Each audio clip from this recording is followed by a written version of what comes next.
The single gherkin on the shelf, diabolical. What happened to food hygiene? That's the real horror here.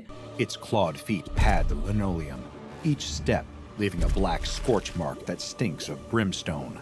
Its terrible gaze has already locked onto its prey, its quarry, and nothing will possibly deter it from getting what it wants. Fair trade organic bananas, 25% off. The college student awakens in his trash dorm after another night of debauchery, and his roommate is still out cold next to him. I've been to parties like this before where you just wake up and there's like people all over the floor and it's legit like something out of the movie. It's so funny. He had his face graffitied by some jokester with a black marker. But the college student isn't thinking about the night before. He's thinking about his rumbling stomach. He knows exactly what he needs: a bacon omelet and a tall, cool glass of OJ. There's only one problem. He sees that there is no orange juice and no eggs. The single gherkin on the shelf, diabolical. What happened to food hygiene? That's the real horror here. My food safety senses are tingling. You know they're gonna eat it as well. You know they're gonna eat as students. You kind of just gotta eat what's in the fridge sometimes. That's when a flood of memories washes over him. The previous night, he and his idiot friends had made that delicious, life-saving orange juice disappear into a series of screwdrivers. That is a god tier combo. They'd thrown all the eggs at each other. He throws on a light jacket, puts on his shoes, makes sure his roommate is lying on his side just to be safe, and heads out into town. If you ever have a party and someone is drunk or someone passes out, make sure you put them in the fetal position. You gotta put them in the fetal position. Because it's very important if they throw up. Every grocery store or supermarket he passes seems to be closed. Is he doomed to an omelet-free hell of his own making, just for the crime of wanting to have fun on a Saturday night? This is worded so dramatically, and this is worded exactly the way that I would complain about this as an adult waking up to this happening. I love it. Dr. Bob has a way with words, man. We love him. We love him. But in the college student's lowest moment, a glimmer of hope presents itself. He spots what could be his salvation. It looks like a store, an honest-to-goodness supermarket, with the sign above the entrance reading, Babylon's. Once inside, the college student wastes no time looking for his eggs and OJ. Nothing about the store seems particularly strange until he ends up face-to-face with one of the people working there. The man he's staring at has got to be in his mid-40s, and despite his somewhat dweeby uniform, he's one of the most intimidating people the college student has ever seen. The man's head is completely shaved, with a long scar underneath one eye, and a series of teardrop tattoos under the other. Aren't the teardrops going to be like how many people you've killed? Like I had 6. Strangely, this incredibly scary man looks more nervous to see the college student in here. Like having a customer in the store was a scenario they somehow hadn't covered in the employee training manual. The college student politely insists that he won't need any help. He's just here for eggs and a carton of orange juice. As he walks further into the store, the college student can't help but realize that the strange man isn't an outlier. Anytime he sees an employee of the store, they're a large, beefy man covered in tattoos. Is this a wild D-class encounter? It might be.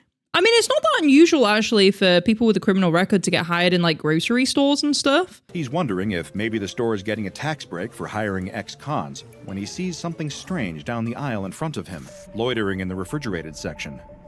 It's mist, but not the kind of dispersed mist you see out in the world. It's more like a solid column of mist. But he blinks and the mist is gone. Man, I hope I didn't party so hard I gave myself brain damage. Who thinks that? What? All of the products here are a little strange and unfamiliar. Without even trying, he's somehow found himself in the candy section. He doesn't recognize any of the brands around him. One that catches his eye is a ghost-shaped candy labeled Candied Souls. Candied Souls, everybody, is my next new merch item. Get it now. Although I feel like this would not have a good mouthfeel in your mouth. Like, look all the jagged edges on this thing, yeah? He gives the candy a light squish to see if it's gummy or a hard candy, but when he does, it lets out an almost imperceptible ghostly wail. The noise is still enough to shock the college student into dropping it. He looks up to the section on the shelf he'd picked it up from, and to his astonishment, a new one appears to replace the other one. What did he take last night? He turns to see an immense being entering the aisle next to him. It's easily 7 or 8 feet tall, with leathery, dragon-like skin and long, twisted horns emerging out of its skull. Ooh, they've got a special on Candied Souls. Without a moment's hesitation, the college student screams and runs in the opposite direction. Perfect time for prediction. I think this is a grocery store between like heaven, earth, and hell. He's just running around the store in incoherent terror, trying not to be caught by beings that aren't even chasing him. I feel like I'm onto something, because like this dude's got horns as well, right? Strangely, he does notice out of the corner of his eye that the staff aren't freaking out.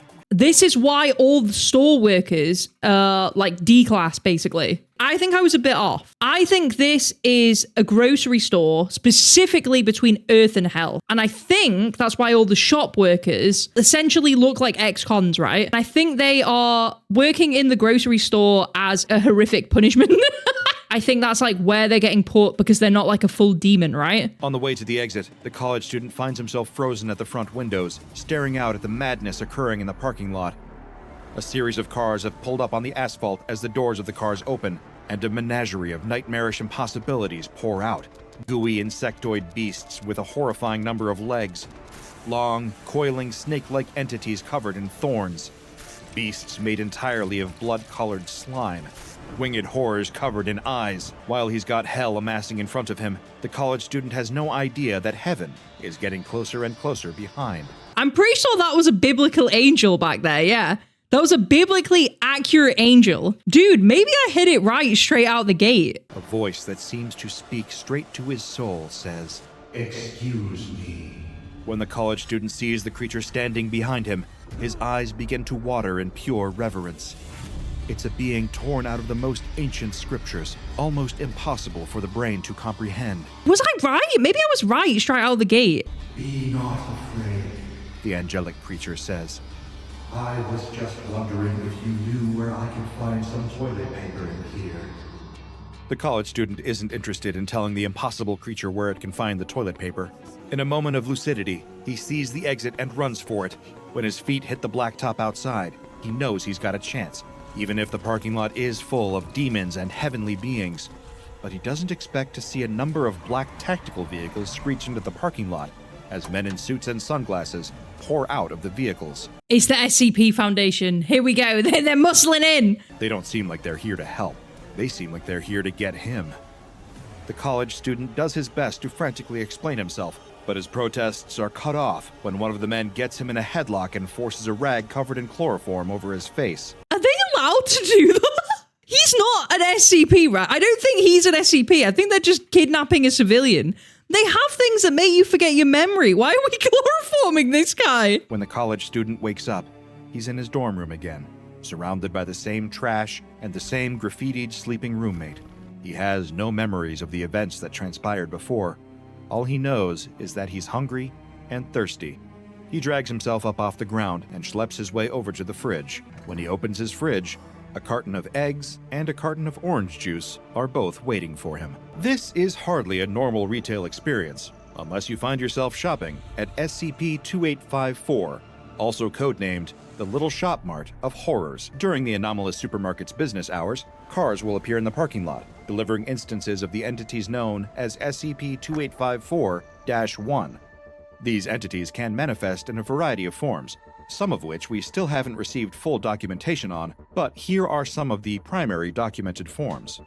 First, the incorporeal forms. One of them is a form with visible eyes wrapped in long lengths of intangible chains. The corporeal beings are considerably more intimidating to look at. These include angelic entities, in the biblically accurate sense, and their counterparts, large entities that appear consistent with the multiplicity of demons described in Christian mythology. There are checkout lanes, a stockroom, and multiple aisles of products. One available confectionery product is a candy labeled Candied Souls. They also sell eggs holding tridents, producing flame from an unknown source in an airtight red container adorned with pentagrams. Dude, I want these eggs in my fridge. These look crazy. Deviled egg? $7 though? That is diabolical. We truly are in desperate times. They're labeled deviled eggs. For those with more carnivorous tastes, there are hot dogs with 3 separate cylindrical-shaped heads that each bark independently of each other. Yeah, this is the premium stuff. God damn. In a plastic container labeled demon dogs. And of course, There is green-colored bread in the shape of humanoid entities undergoing an advanced state of decomposition, wrapped in a plastic container labeled unbread. The longest interval for regeneration is 30 minutes. The shortest is 1 second. The currency that the SCP-2854-1 entities pay for the products with is also unidentified. That had a gnome on it. Where the products come from is still a mystery. The currency that the SCP-2854 What is this gnome money? We got gnomed in 2026? That's diabolical. It's paper currency written in an unknown script with a picture of a gnome on it.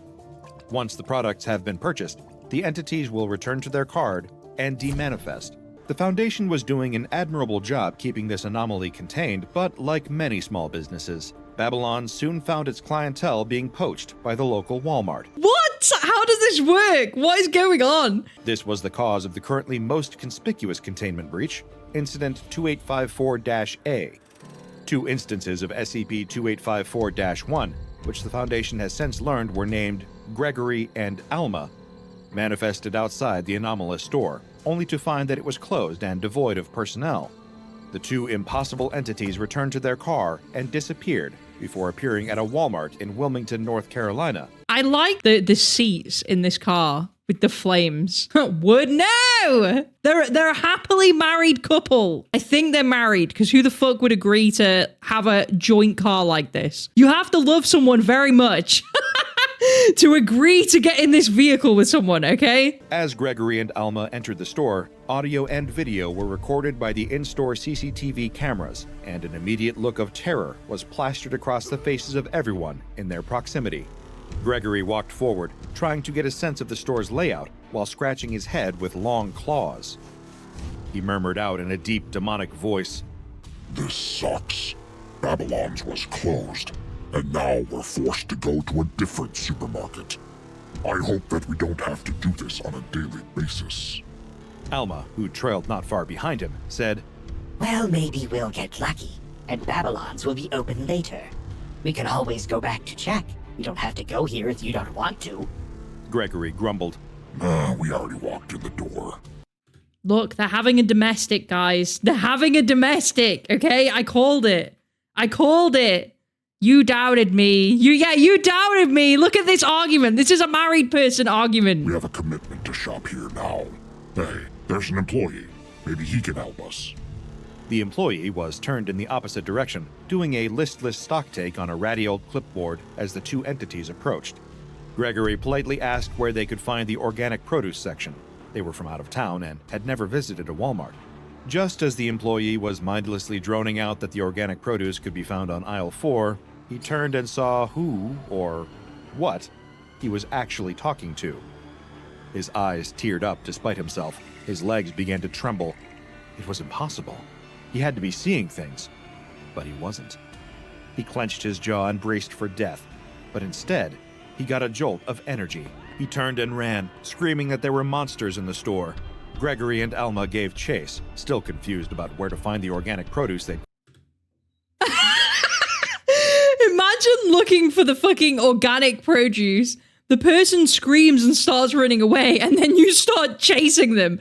Like, no, tell me where it is. Stop hiding it from me. I really want a cucumber, you bastard. What the heck? What SCP is this? This is SCP-2854, the Little Shop Mart of Horrors. So they sent D-Class to work there, so the store is open 024, no more Walmart. Oh, shit. Okay, now I think you're onto something, Moon Moon. I think you're onto something with that. We want our organic gluten-free souls, damn it! As they called for the employee to slow down, he just screamed louder and made a beeline for the exit, followed by a stampede of panicked customers. Gregory grimaced, confused, and muttered, Well, crap. The customer service here is terrible. Guess whose idea it was to shop here, Gregory? quipped Alma. Oh, shut up, Alma. We'll find it on our own. As Alma and Gregory split up to explore the store, hoping the organic produce revealed itself, a night guard frantically called the police, ranting and raving about actual monsters having invaded the store. This was only going to make the chaos worse, as 3 different groups were alerted by the call: the local Wilmington Police, the SCP Foundation, and the Unusual Incidents Unit. For those not aware, the Unusual Incidents Unit is one of the more obscure and ineffectual groups of interest that the SCP Foundation occasionally both collaborates and clashes with. They're the anomalous department of the FBI, investigating cases of an unusual nature. They're highly understaffed, underfunded, and under-equipped compared to the SCP Foundation, and even the Global Occult Coalition. Most of the time, they inconvenience the Foundation by getting under their feet during important investigations. This was yet another one of these instances. Dude, I love the vibes between these fucking guys that are like, hi, I'm glad to be here. And these guys are like, get the fuck out of here. I love it. I love it. Soon enough, a blockade of UIU agents and standard, non-anomalous police were marshaled around the Walmart, yelling over a loudspeaker for Gregory and Alma to come out and surrender. Naturally, this made them start bickering again. Guess our shopping trip attracted more attention than we thought. What was your first clue? The panicking customers? Maybe the cashier that thought we were psychos? Wow, how could you possibly figure that out, Gregory? You must be a genius or something. Oh, just shut up, Alma. That attitude of yours is getting on my last goddamn nerve. Let's just go, okay? They're not going to let us leave peacefully anyway. Gregory and Alma exited Walmart, at which point they were mobbed and apprehended by the UIU agents, at which point the SCP Foundation arrived to take over the situation. They contained Gregory and Alma harmlessly in Type 3 spectral mutagen allocators. Everyone in attendance was amnesticized and then released, all no thanks to the UIU. Since Incident 2854-A was documented, the Foundation has classified SCP-2854 as Euclid and modified its containment procedures accordingly. The Foundation purchased the land on which the seemingly abandoned store is located and erected a 2-meter-tall chain-link fence around the perimeter.